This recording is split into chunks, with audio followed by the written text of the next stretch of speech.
Ce film a été réalisé grâce à la participation de Jean Brère, secrétaire général de la Bourse du Travail de Paris, des historiens Jean Bruat, Bernard Georges, Jacques Julliard, Jean Métron, Madeleine Rebériou, Denis Stintan.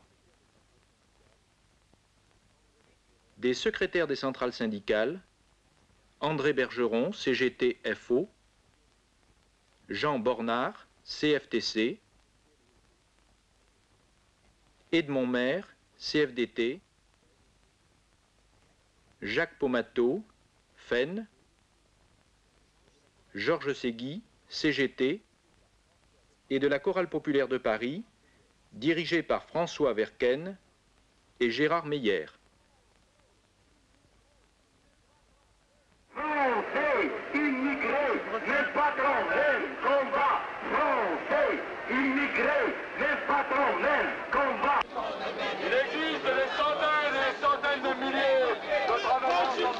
L'étudiant, fascisme, l'étudiant, fascisme. C'est Yuka qui a cassé la machine outil, la sidérurgie. في المترو يكون شجع المياه ألا كان المعلم عنده زيادة ولا ما راحوش لا روتريت وساعدوا قاعد سيفين جوب قناة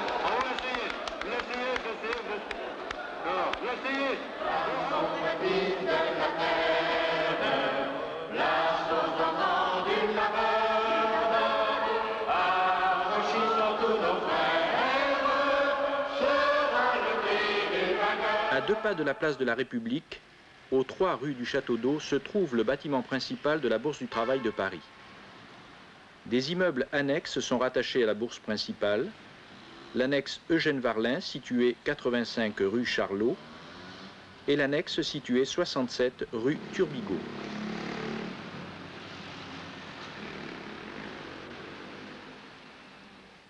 Allons à la découverte de ce centre névralgique du mouvement ouvrier.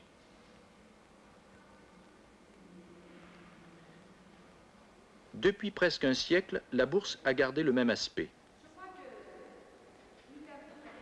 Le bâtiment appartient à la ville de Paris qui le gère et l'entretient.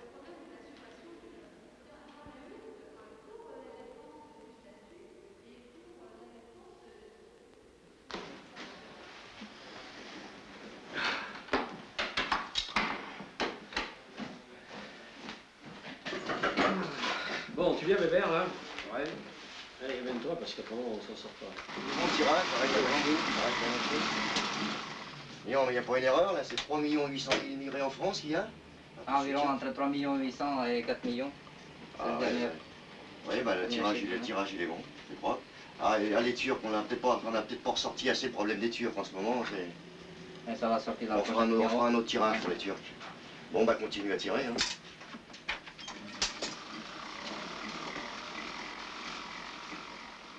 La bourse est administrée par une commission de 19 membres qui sont désignés par les 6 organisations syndicales représentatives.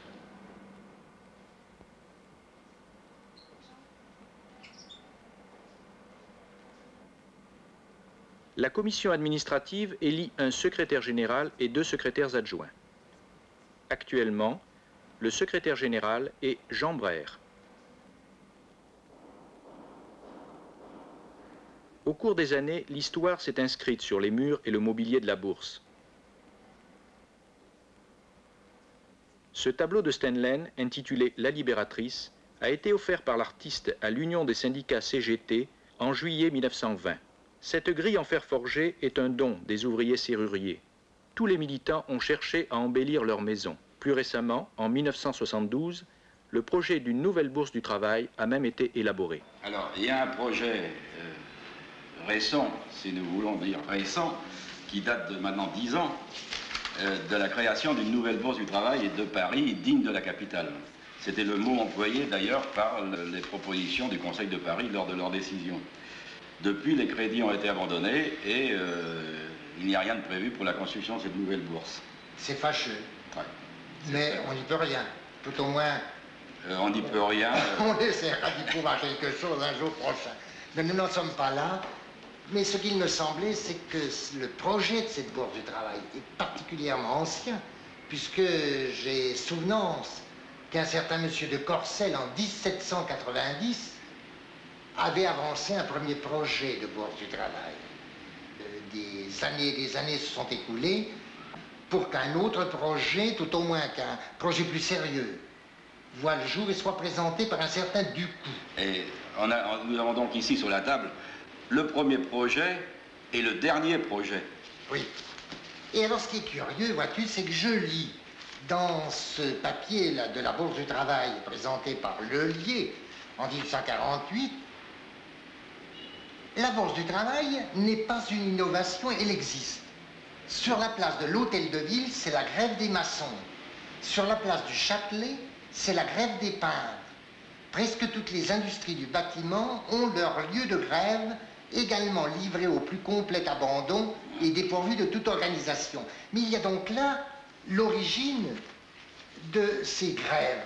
Une grève n'était pas une cessation de travail, c'était, si je comprends bien, un lieu, plus exactement, où se réunissaient alors les cimentiers, les maçons, les peintres, etc., qui étaient au chômage et qui attendaient du travail. Alors, ces grèves étaient, si j'ai bien compris, en bordure de la Seine, et c'est pourquoi on les appelait grèves. Alors qu'aujourd'hui, on a perdu le souvenir. C'est-à-dire qu'une grève, c'est un arrêt de travail.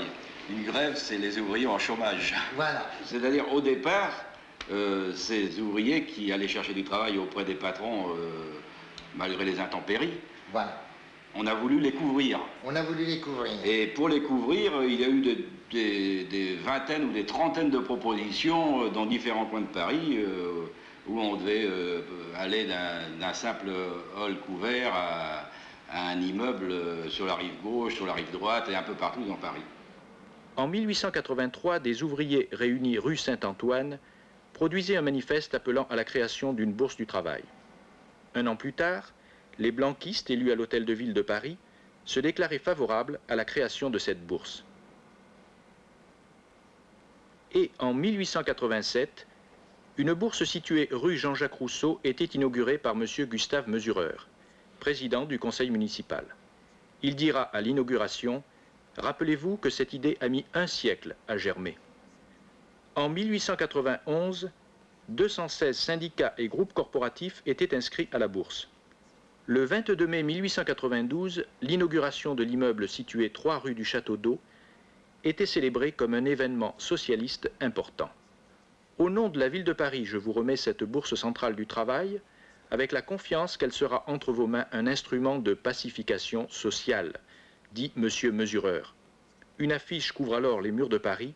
Vive l'émancipation des travailleurs par les travailleurs eux-mêmes. Le comité exécutif de la bourse décide alors de développer des œuvres de mutualité. Placement des ouvriers, caisse de chômage, soutien aux ouvriers à la recherche d'un emploi, consultation juridique. Il développe aussi des œuvres de propagande, telles que la bibliothèque, le musée du travail et l'enseignement. Peut-on dire aujourd'hui que la Bourse du Travail a répondu aux aspirations de ses fondateurs? Eh bien, je crois que oui. Au démarrage des Bourses du Travail et dans les années qui ont suivi, sous l'impulsion de militants dynamiques, de syndicalistes d'action directe, des syndicalistes révolutionnaires, les Bourses du Travail ont été, on pourrait presque dire, les lieux où la classe ouvrière se retrouvait elle-même, à la fois pour vivre le présent, c'est-à-dire pour réfléchir, discuter à ses problèmes, mais aussi pour préparer l'avenir et, en ce sens, mettant en place des sortes de contre-institutions. Des contre-institutions d'éducation, y compris de formation professionnelle, des contre-institutions de placement, mais aussi les mutuelles de résistance, les premiers lieux, finalement, où la classe ouvrière s'organisait et promouvait un travail d'éducation. Je crois que l'on peut dire que cette grande lignée-là a produit ensuite bien des enchaînements à travers l'histoire. Et les premières contre-institutions des bourses du travail se retrouvent aujourd'hui intégrées plus ou moins parmi les conquêtes sociales à l'appareil d'État. C'est l'appareil d'État qui a repris sous la poussée sociale l'organisation et l'administration du travail. Les mutuelles ouvrières se sont institutionnalisées, sont sorties des bourses. Mais il est resté cette énorme tâche d'éducation, je crois, et ce lieu de rassemblement interprofessionnel qui reste aujourd'hui les caractéristiques historiques de ce que sont toujours nos bourses du travail. À l'époque où la Bourse du Travail de Paris et d'autres lieux de même nature ont été édifiés dans notre pays, ce fut un événement considérable pour le mouvement ouvrier, pour le mouvement syndical en particulier, car les syndicats venaient d'être reconnus depuis peu de temps dans leur activité légale et les pouvoirs publics mettaient à leur disposition les moyens de travail dont ils avaient besoin. Par conséquent, ce fut une décision très progressiste et qui a joué incontestablement un rôle déterminant pour l'organisation, la formation des syndicats et l'éducation de leurs militants. Bien, je pense que les bourses du travail sont créées, et pas seulement celles de Paris d'ailleurs, sur la lancée d'un projet qui est un projet de l'État, qui est un projet du courant gambétiste dans le mouvement républicain français, auquel adhèrent d'ailleurs un certain nombre d'ouvriers. Et l'objectif, il est bien clair. L'objectif, c'est d'avoir un mouvement syndical sage, collaboration de classe, ça serait peut-être trop dire, mais enfin qui ne crée pas de difficultés à l'État républicain, qui accepte de collaborer avec lui aussi longtemps que possible. Et cet objectif, il vient d'être d'ailleurs rappelé dans le livre de Denis Poulot, qui vient d'être republié sous l'intitulé Le Sublime. Et ce que Cottereau montre très très bien dans la préface qu'il a écrite pour ce livre, c'est combien ce projet est fort, combien il est ancré dans les pratiques républicaines, dans celles du petit patronat républicain gambétiste. Et aussi dans la tête d'ailleurs d'un certain nombre d'ouvriers français. 1848. Dès 1848. Alors ce qui se passe, c'est que le mouvement ouvrier va subvertir en somme cet objectif qui lui était fixé, à l'intérieur duquel il devait s'inscrire. Oui, alors cela dit, il ne faudrait pas voir ça en termes de récupération moderne. En ce sens que le mouvement ouvrier est tout de même, surtout après le coup de matraque qu'il a reçu, au moment de la répression de la Commune, est un mouvement ouvrier naissant ou renaissant. Et au fond, il découvre les possibilités subversives dans des bourses du travail tout à fait progressivement. Et c'est un petit peu l'ambiguïté des bourses du travail. Institution extraordinairement intégrée, comme vient de le souligner Madeleine, et en même temps, institution progressivement révolutionnaire, en quelque sorte. Progressivement contestataire. Intégrée administrativement, mais les ouvriers ont très rapidement pris à leur compte ce qu'ils avaient obtenu. Certes, mais avec une faiblesse, évidemment, c'est que, étant donné qu'ils n'ont jamais, sauf de rares exceptions, trouvé les moyens matériels de leur autonomie financière, administrative, etc., eh bien, le mouvement révolutionnaire était tributaire, y compris dans son existence même, dans une certaine mesure, je dirais, de la bonne volonté de l'État bourgeois. D'où, et du reste, Pelloutier en avait bien conscience, et cette espèce de contradiction lui a été reprochée. Le syndicalisme n'était pas autrefois implanté comme il l'est maintenant. Les employeurs chassaient les militants syndicaux, créaient en toute occasion des difficultés. Et les militants syndicaux se réunissaient dans les bourses du travail pour parler, pour se réconforter les uns les autres, étant donné que les problèmes n'avaient pas du tout la coloration de maintenant. Et puis, à l'origine, les bourses du travail s'occupaient également de placement. Alors, tout cela est aujourd'hui différent, étant donné qu'on a créé les directions départementales du travail et de la main-d'œuvre, on a aujourd'hui l'Agence nationale pour l'emploi. Les bourses du travail demeurent pour ce qui est de l'appellation, mais en réalité, ce sont nos unions départementales des syndicats de maintenant. Et le grand intérêt des unions départementales, les bourses du travail d'hier, c'est de permettre aux salariés, quelle que soit leur origine, de se rencontrer, de discuter, de comparer ce qui a été obtenu dans un secteur par rapport à un autre. Et aussi, cela permet de poursuivre le travail d'éducation dont parlait Fernand Pelloutier. Faire prendre conscience aux salariés de leurs malheurs, de leurs difficultés. Allô? Oui? Oui? Et pour quand? 23 mai. Bon, et qu'est-ce que vous voulez comme ça? Qui est-ce que vous pouvez avoir sur la Eugène Hénard, la Pelloutier ou la Ambroise Croizat? La Eugène Varlaille, oui, mais elle fait 200... Des syndicalistes se réunissent tous les jours dans des salles qui portent les noms de militants du mouvement ouvrier. Pour que le souvenir d'Eugène Varlin soit autre chose qu'un nom écrit sur le mur, nous avons demandé à Jean Bruat de faire revivre ce personnage. Il faut le considérer dans l'histoire du mouvement ouvrier comme un pionnier authentique. Né en 1839, autodidacte, il n'a été à l'école que jusqu'à l'âge de 13 ans, devenu, après un apprentissage ouvrier lieur, il a été un des premiers, peut-être le premier, à jeter à Paris les bases d'une organisation ouvrière. Et puisque nous parlons ici dans la Bourse du Travail, il faut se souvenir que Varlin a été le créateur, le fondateur de la Fédération parisienne des chambres ouvrières.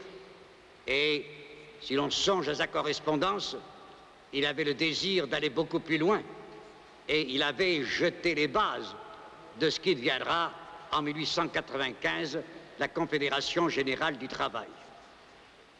Il a été élu à la Commune de Paris par 3 arrondissements. Il a choisi le 6e parce que c'est dans cet arrondissement qu'il avait déjà pris l'habitude de militer et qu'il vivait. Durant la Commune, son rôle est très discret. Varlin déteste le bavardage. Varlin déteste les luttes internes. Et pendant la Commune, il s'est consacré modestement, mais efficacement, à un travail d'organisation, de ravitaillement, d'intendance. Et quand on va à Vincennes, aux archives de la guerre, on est frappé par le nombre de petits papiers concernant des questions de ravitaillement et qui sont signés d'Eugène Varlin. Pendant la semaine sanglante, il a été de barricade en barricade et le 28 mai, le dernier jour de la semaine sanglante, s'étant assis, fatigué, sur un banc vers Quartier-Cadet, il a été reconnu, arrêté et conduit jusqu'en haut de Montmartre, rue des Rosiers, bafoué, injurié, frappé, lapidé. Et ce soir du 28 mai 1871, il a été fusillé, qu'il avait eu le temps, la première fusillade n'ayant pas réussi, de crier « Vive la Commune ».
Plusieurs générations d'ouvriers se sont succédé dans la salle Pelloutier.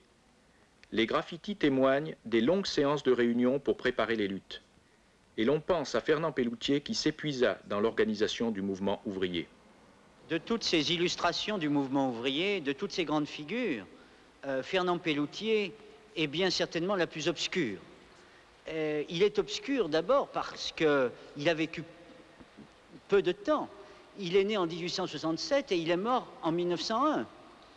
La durée de sa vie est de 33 ans, c'est une durée symbolique. Et de cette vie entière, la partie publique est très faible puisqu'elle ne s'étend guère que sur une dizaine d'années. En 1895 encore, à un moment où les bourses du travail commencent à se mettre en place, Pelloutier est un militant à peu près inconnu. 6 ans après, il est mort. Et c'est dans ce court délai que Pelloutier a joué un rôle qui n'est certes pas brillant, mais qui était essentiel dans la mise en place de ce socialisme des institutions que sont les bourses du travail.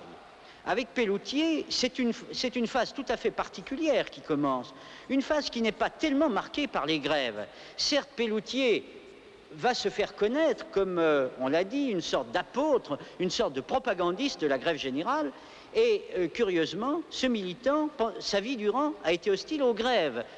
Pelloutier est avant tout un homme qui pense que le mouvement ouvrier a besoin de sa propre organisation, qu'il a besoin de ses propres institutions, et surtout, peut-être, je crois que c'est ce qui fait son originalité, peut-être aussi sa grandeur, il pense qu'il n'y aura pas de mouvement ouvrier si, parallèlement à cette organisation collective, il n'y a pas, en somme, cette organisation particulière qu'on appelle l'éducation. Ça n'est pas pour rien que Pelloutier est la figure la plus symbolique de l'apport, je ne dirais pas seulement anarchiste en un sens précis, mais libertaire au mouvement ouvrier français, et d'un bout à l'autre de son existence, c'est cette double inspiration, à la fois d'organisation, mais aussi de l'apport des personnalités que symbolise Pelloutier.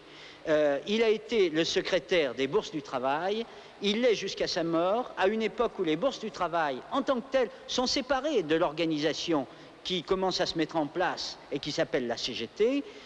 Pelloutier, pendant toute cette période, joint à l'action, la réflexion. Il est avant tout un éducateur, un témoin et à certains égards presque un martyr de la cause ouvrière, non pas au sens sanglant de Varlin, qu'évoquait il y a un instant Bruat, mais en un sens extrêmement humble. Il est mort presque dans la misère. Le mouvement ouvrier à l'époque n'était même pas capable de payer le meilleur de ses représentants. Personne ne peut séparer effectivement le nom de Fernand Pelloutier des bourses du travail. Il en a fait des centres de solidarité, de service. Il en a fait des institutions de formation et de culture, avant même qu'elles ne deviennent, les bourses, le siège des syndicats après la loi de 84 qui avait autorisé légalement la constitution des syndicats. Et la CFTC, qui a toujours été fondamentalement attachée à la formation des hommes, ne peut que rendre hommage à ce creuset où se sont enrichis tant de personnalités et saluer encore une fois les hommes qui ont tant fait pour la promotion humaine. Nous considérons à la CFTC que les bourses du travail ont été également le moyen d'assurer la présence du syndicalisme dans la cité, d'ouvrir la cité au syndicalisme. Peu à peu, les municipalités ont pris en charge le logement des organisations syndicales. C'est devenu la maison des syndicats, et ça a été la reconnaissance avant la lettre du syndicalisme et du droit syndical.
Dès son ouverture en 1892, la première bourse du travail de France devient un centre actif de propagande ouvrière. La ville de Paris et l'État ne tardent pas à réagir. J'en veux pour preuve une déclaration signée du préfet de la Seine, qui à l'époque était M. Poubelle.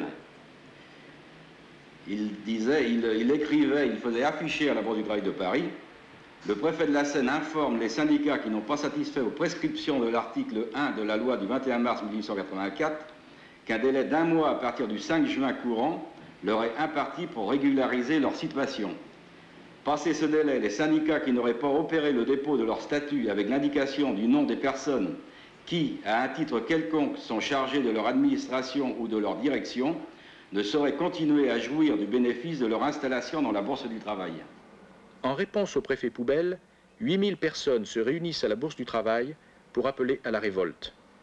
Oui, ça traduit l'opposition entre la mentalité ouvrière très anti-étatique, à cette époque très libertaire, voilà, et la mentalité, évidemment, gouvernementale. Et il me souvient, je crois, que les syndicats, au départ, étaient très hostiles à donner leur état civil, dirais-je, au gouvernement.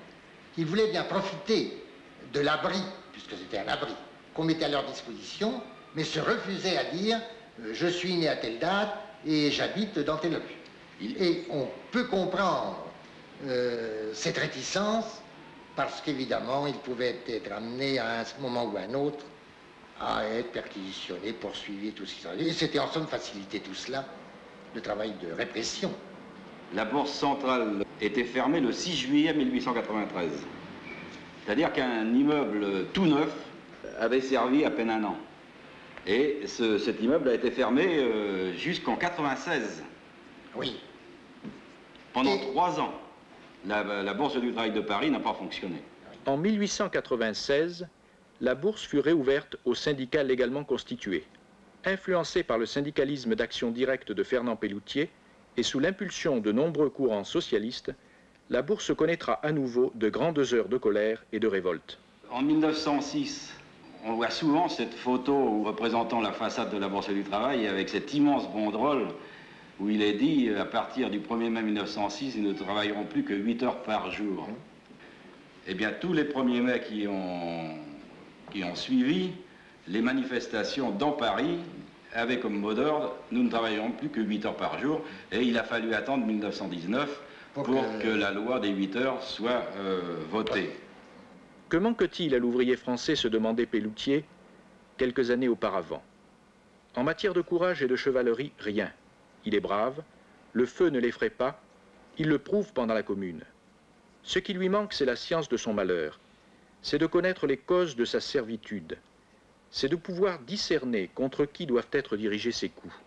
Et il ajoutait: les bourses du travail déclarent la guerre à tout ce qui constitue, soutient et fortifie l'organisme social. Aussi médite-t-elle, avec tous les socialistes, de substituer à la propriété individuelle et à son effroyable cortège de misère et d'iniquité la vie libre sur la terre libre. La Bourse du Travail de Paris peut être influencée particulièrement par l'idéologie libertaire à cette époque, a mené des luttes antimilitaristes particulièrement vives. Je me souviens notamment de fameux manuel du soldat de Georges Yvetot. Et parce que ce manuel du soldat était en vente à la Bourse du Travail, je crois que la bourse a été fermée. Mais déjà, en 1892, quand on reprend les bulletins de la Bourse du Travail, on lit dans un de ces bulletins: les journaux bourgeois déplorent la perte de 17 officiers depuis le commencement de la campagne du Dahomey. Il n'y a vraiment pas de quoi. Salut, salut à vous, braves soldats du 17e.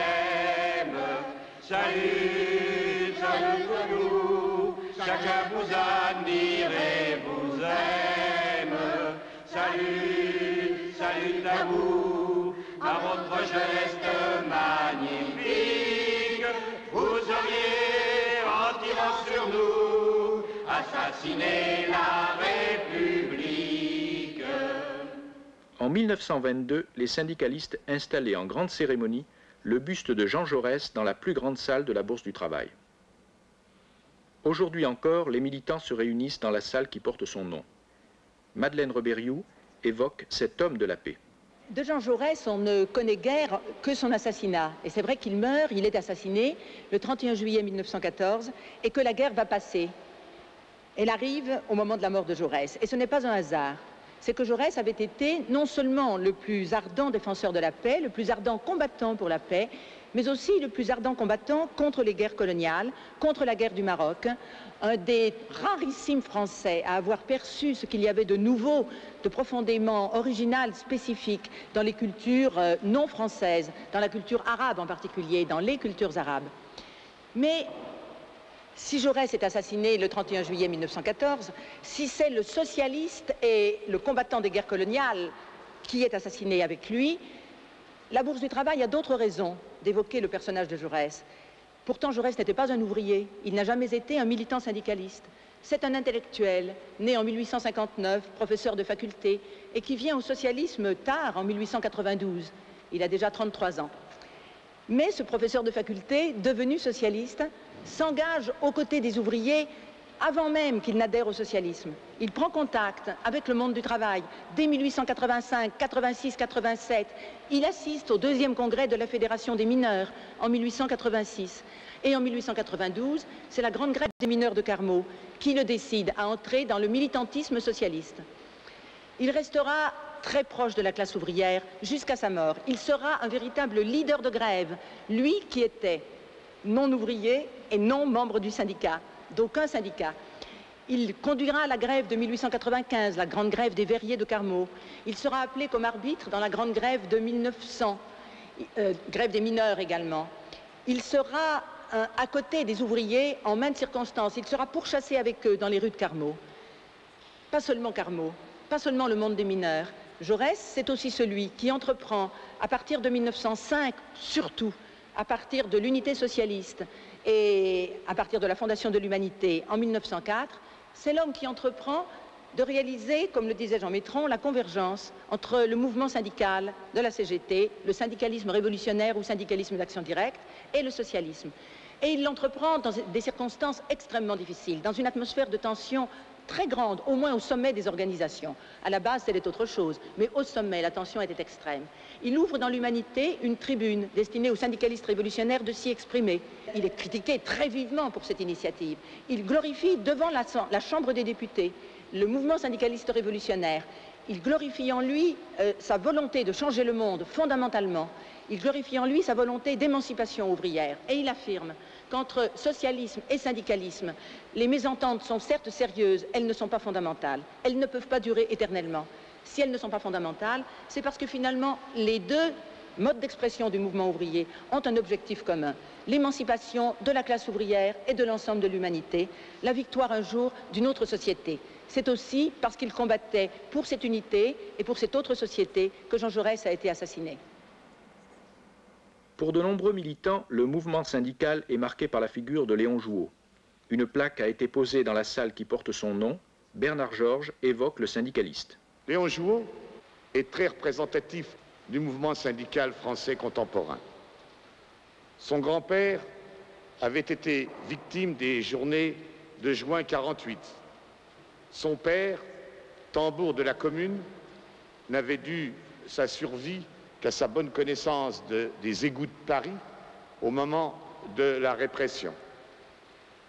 Entré tout jeune à la manufacture d'allumettes d'Aubervilliers, il s'inscrivit très tôt au mouvement syndical et partagea même la vie syndicale avant sa sortie de l'école, car il est très représentatif de cette première génération de l'école laïque. Et en effet, les militants de la manufacture d'allumettes d'Aubervilliers, ne sachant ni lire ni écrire, on avait invité le jeune Léon Jouot à venir tenir le cahier de procès-verbaux du syndicat. C'est dans ces conditions, d'ailleurs, qu'il entra en rapport avec des mouvements libertaires, anarchisants, qu'il fréquenta les universités populaires, mais avec le souci permanent d'une action positive qui débouche sur des réalisations. Et il trouva dans le syndicalisme le terrain qu'il recherchait. Il adhère à la CGT l'année même de sa création. en 1895, l'année du congrès de Limoges. Très vite, il y prend des responsabilités et il devient le représentant au comité confédéral de la Bourse du travail d'Angers. Et c'est à ce titre qu'il va progressivement se faire remarquer jusqu'au moment où, en 1909, on lui confie, à titre provisoire, pensait-on, le poste de secrétaire général de la CGT. Ce provisoire durera jusqu'en 1947. Très vite, d'ailleurs, le jeune secrétaire confédéral de la CGT se trouve aux prises avec les événements internationaux que Mme Rébériou évoquait tout à l'heure. C'est 1914. Et Jouot, à tort ou à raison, a fait figure dans l'histoire de l'homme de l'union sacrée, étant donné les paroles qu'il prononça lors des obsèques précisément de Jean Jaurès. On dit souvent ici si les murs pouvaient parler. Mais on peut dire aussi que la Bourse du Travail, c'est pas seulement les manifestations, c'est pas seulement les bagarres qui se produisaient autour de la Bourse du Travail entre les travailleurs et la police, mais c'est aussi le rôle qu'elle jouait d'éducation, car les salles de cours à la Bourse du Travail, tous les soirs, étaient pleines pour apprendre à lire aux travailleurs, pour apprendre aussi leur métier. N'a-t-on pas dit que la Bourse du Travail serait l'université de l'ouvrier? C'est ça. Et dans cette mesure, pour ce que tu évoquais, elle mérite ce titre de l'université de l'ouvrier. Il y avait aussi des manifestations culturelles. Dans cette salle Ambroise Croizat, que beaucoup de travailleurs parisiens connaissent, on a joué de l'opéra. On a ici des programmes. Ben, ce sont les fêtes du peuple. Et c'est ça. Les fêtes du peuple animées par Albert Doyen. Donc en 1926, je vois de près ce programme, 102e concert, par exemple, à la grande salle de la Bourse du Travail. Et avec un spectacle et un programme particulièrement remarquable, avec Beethoven, avec Borodine, avec Saint-Saëns. Jean-Sébastien Bach. Jean-Sébastien Bach. L'audition intégrale de la damnation de Faust d'Hector Berlioz. C'est formidable que les ouvriers parisiens venaient à la Bourse du Travail pour écouter de l'opéra et de la grande musique. Alors on part à... Où sont-ils les petits pitons, les petits pâtés? Aujourd'hui comme hier, on répète dans la Bourse du Travail.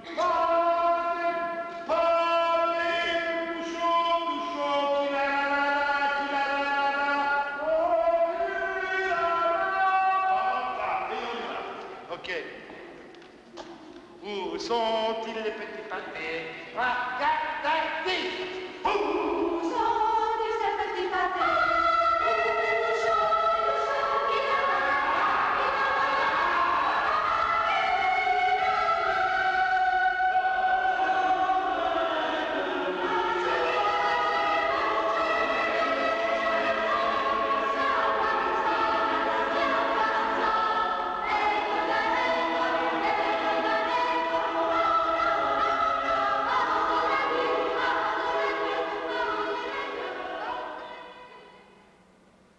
La guerre terminée, il sera associé à la rédaction de la partie 13 du traité de Versailles, qui précisément créait l'Organisation internationale du travail, mais bientôt se trouva aux prises avec la crise de 1920-21, c'est-à-dire avec l'émergence des idées léninistes dans le mouvement ouvrier et syndical français.